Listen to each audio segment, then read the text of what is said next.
Bonjour, je m'appelle Marie Serve, je suis journaliste pour la radio, pour l'essentiel. Je travaille à Radio Arverne, qui est une radio indépendante, qui est émise sur le département du Puy-de-Dôme. Et puis j'ai eu aussi par ailleurs d'autres expériences à la télévision, par exemple, pendant 10 ans à Clermont-Première, ou pour la presse écrite ponctuellement.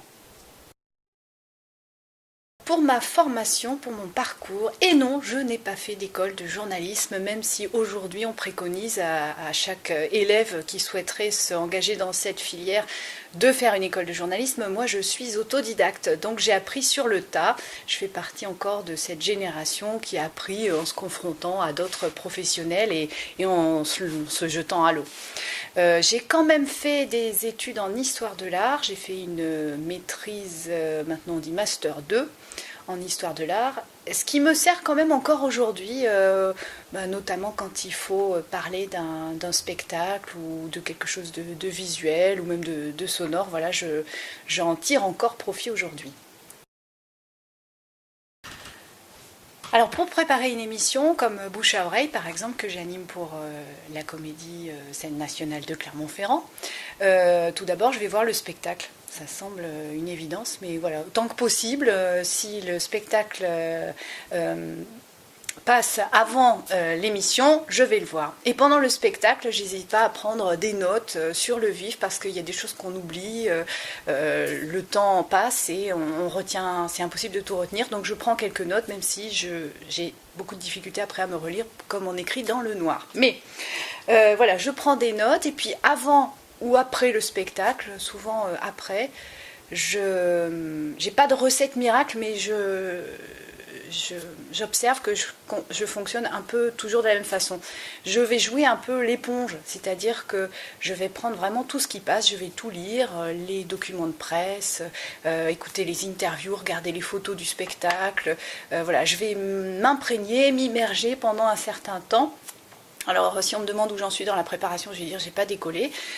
Non, j'ai pas décollé, j'ai encore rien écrit du tout, mais je m'immerge complètement dans le sujet.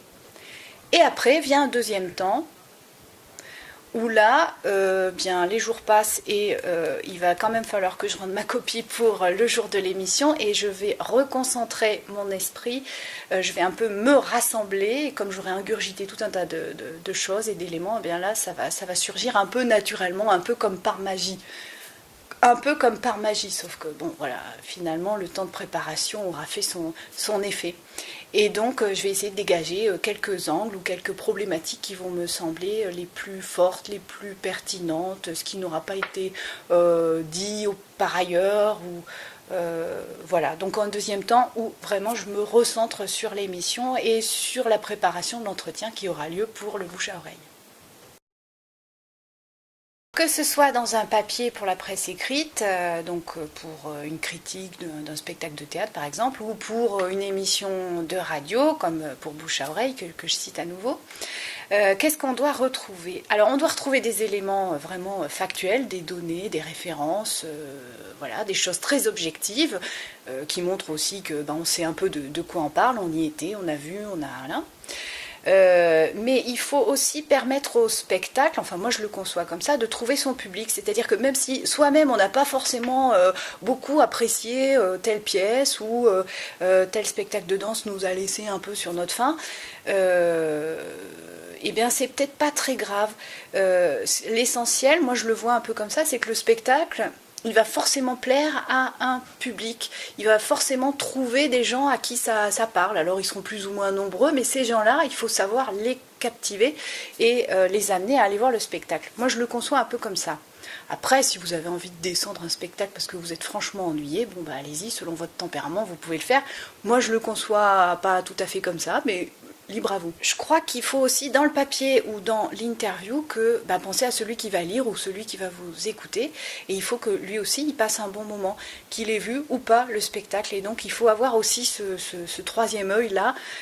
Faut penser à soi-même, faut penser à ceux qui ont fait le spectacle, au public et puis aussi à celui qui va lire ou qui va écouter l'émission et qui n'ira peut-être jamais voir ce spectacle, mais il faut quand même qu'il passe ou qu'il apprenne des choses ou qu'il passe un bon moment en vous écoutant ou en vous lisant.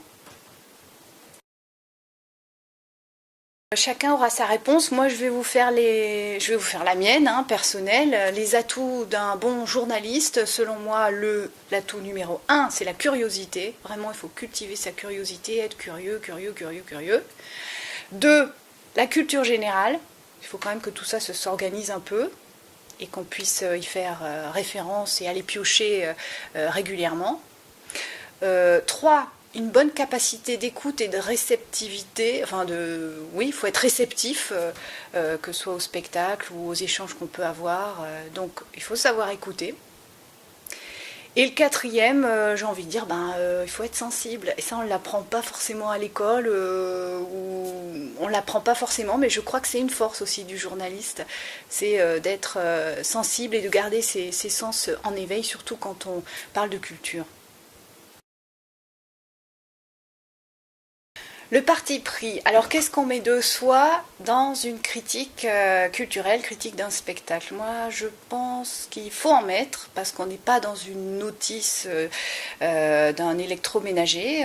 Il faut quand même qu'il y ait du sensible là-dedans. Il faut qu'il y ait de sa propre sensibilité, de sa propre expérience.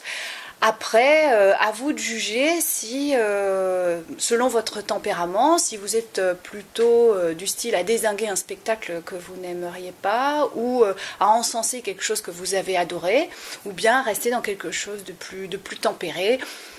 Il y a vraiment plein d'écoles différentes, à vous de trouver votre style et de voir avec lequel vous êtes le plus en accord.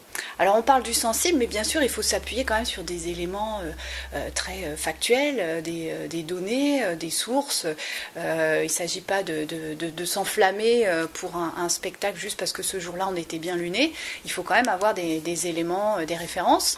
Ensuite, même si votre travail est basé sur des sources officielles, entre guillemets, si vous avez travaillé à partir des dossiers de presse, des communiqués, des photos, je pense qu'il faut quand même savoir s'en éloigner au bout d'un moment. Il faut tout ingurgiter, digérer et après, bien sûr, s'en éloigner.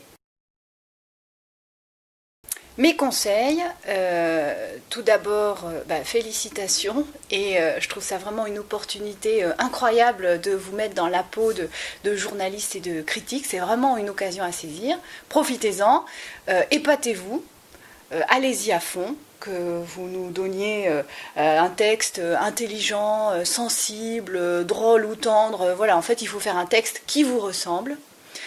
Et puis pensez aussi au texte que vous aimeriez lire vous-même.